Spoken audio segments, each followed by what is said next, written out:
하고 품격 있는 일상교육의 모든 것 메타버스 스쿨 혁명 라이프스타일 교육TV 김은영입니다. 법륜 스님의 금강경 강의 26번째 시간 제24 복지 무비분 복과 지혜는 비교할 수 없나니 여러분들과 함께 하도록 하겠습니다. 먼저 한글 본문 읽어보겠습니다. 수보리여 만일 삼천대천 세계 중에 있는 모든 수미산왕만한 칠보더미를 어떤 사람이 가져다 보시하여도 만일 어떤 사람이 이 반야바람 일경 내지 사국의 등을 수지독송하며 다른 사람을 위하여 말한다면 앞의 복덕은 100분의 1에도 미치지 못하며 100천만억분의 1 내지 숫자를 헤아리는 비유로는 능히 미치지 못하느니라. 자, 부처님이 어떤 의미로 수보리에게 이와 같이 설하셨는지 법륜 스님의 해설을 함께 들어보도록 하겠습니다. 깨달음의 지혜와 세상의 복은 비교할 수 없다. 부처님은 아무 모양을 지치 않는 행을 통해 모양 없이 지어지는 복, 무의의 행에 따른 무르복은 참으로 한량이 없다고 하셨습니다. 생각을 일으키고 형상에 집착하고 바라는 바를 이루려는 마음에 따라 일어나는 유의의 행과 그로 말미암아 지어지는 유르복은 진리를 깨침으로써 누리게 되는 복덕과는 비교할 바가 못됩니다. 복지무비, 깨달음의 지혜는 우리를 완전한 자유와 행복의 경지로 이끌어줍니다. 그 복덕은 어떤 경우에도 사라지거나 흔들림이 없습니다.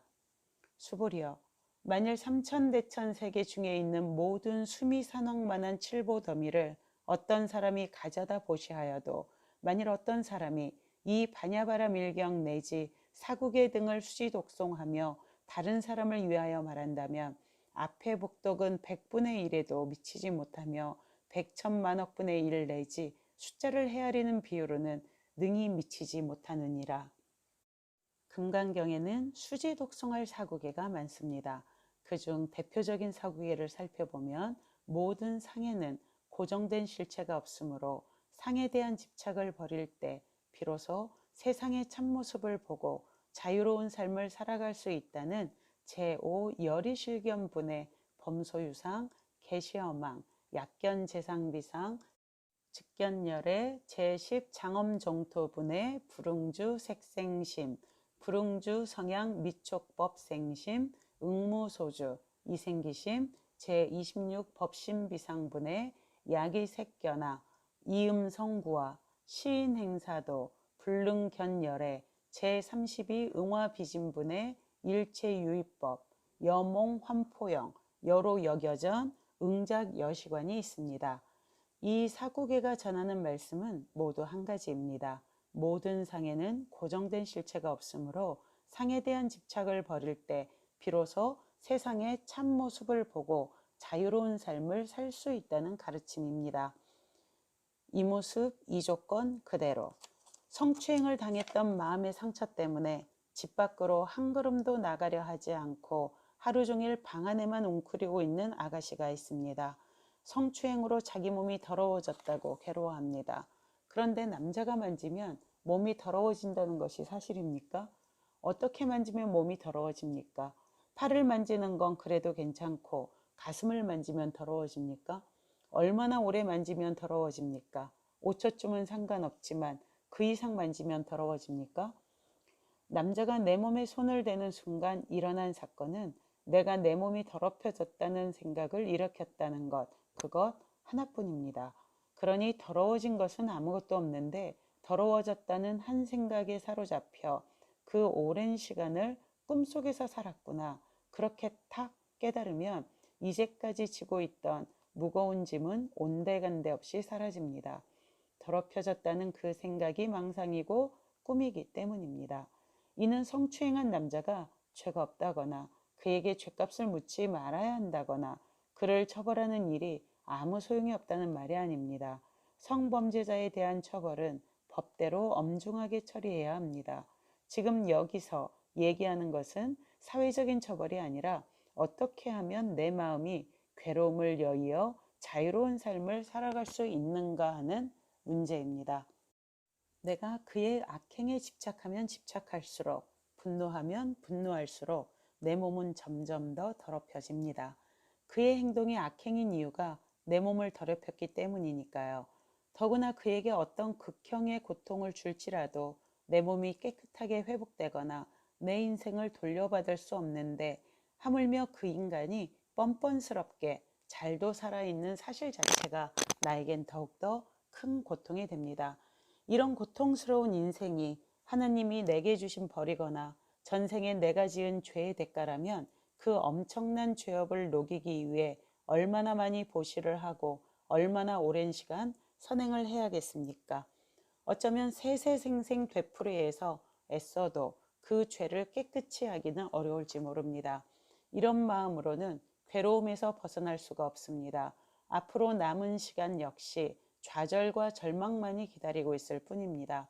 그런데 금강경 한 구절을 읽고 제법이 다 공함에 눈을 뜨면 그 즉시 내 삶은 달라집니다. 일체가 다 공함으로 몸은 그대로 몸일 뿐이지 본래 더러운 것도 아니고 깨끗한 것도 아닙니다. 그러니 그 누구도 더럽힐 수 없고 누구도 깨끗하게 만들 수 없습니다. 더러움도 없고 깨끗함도 없는 참 모습을 보는 거기에 청정함이 있으니 이 몸의 실상은 한순간도 청정하지 않을 때가 없습니다. 어젯밤 꿈속에서 이루 말할 수 없는 고초를 겪었더라도 한순간 눈을 번쩍 떠서 그것이 꿈이었음을 알면 고통은 사라집니다. 모두 꿈이었으니 괴로워할 일이란 본래 없었던 것입니다. 그처럼 모든 상의 공함을 알면 그만입니다. 전생의 업이라는 자책도, 사주팔자를 한탄하는 것도, 하늘의 벌을 받는다는 부끄러움도 다 꿈속에서 일으킨 망념에 불과합니다. 아침에 눈을 떠서 악몽을 악몽으로 끝내버린 사람은 맑은 정신으로 밝은 햇빛을 받으며 푸른 나무 그늘을 즐길 수 있습니다. 그러나 아침이 되어도 여전히 꿈속 일에 매달려 벗어나지 못한다면 밝은 태양빛도 세상을 밝히지 못하고 아름다운 숲길도 지옥일 뿐입니다. 제법이 공함을 깨닫지 못했을 때에는 한없이 무거웠던 등짐도 눈을 뜬 뒤에는 조금도 나를 힘들게 하지 못합니다. 아니, 그 짐은 본래 짐이 아니었음을 보게 됩니다. 학벌이 낮다, 병이 들었다, 이혼을 했다, 자식이 없다, 아기를 못 낳는다, 사업에 실패했다, 실직을 했다. 어떤 일도 다 그렇습니다. 눈꽃만큼도 나를 괴롭힐 수 없고, 눈꽃만큼도 나를 더럽힐 수 없고, 눈꽃만큼도 나의 가치를 떨어뜨릴 수 없습니다. 다시 한번요. 눈꽃만큼도 나를 괴롭힐 수 없고, 눈꽃만큼도 나를 더럽힐 수 없고, 눈꽃만큼도 나의 가치를 떨어뜨릴 수 없습니다. 그러니 상을 가진 모든 것이 다 허망한 줄을 깨치면 나는 바로 지금 이 자리에서 순결무구한 보살이고 부처입니다. 때 묻은 더러움과 때 묻지 않은 깨끗함, 깨달은 부처와 어리석은 중생이 둘이 아닌 이치가 그것입니다. 아무것도 내 삶에 장애가 되지 않습니다. 어떤 것도 내 삶에 흠집이 되지 않습니다.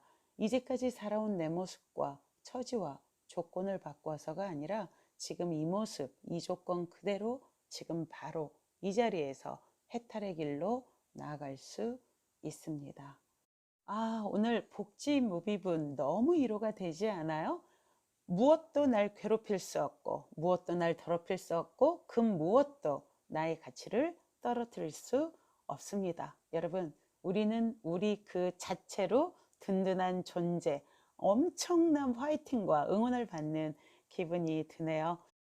저도 지금 이 모습 이대로, 이 조건 이대로 바로 이 자리에서 괴로움이 없는 사람, 행복한 사람이 되겠습니다. 오늘 법을 설해 주신 법륜스님 깊이 깊이 감사 올립니다. 그리고 함께 해주신 여러분 감사합니다. 성불하십시오.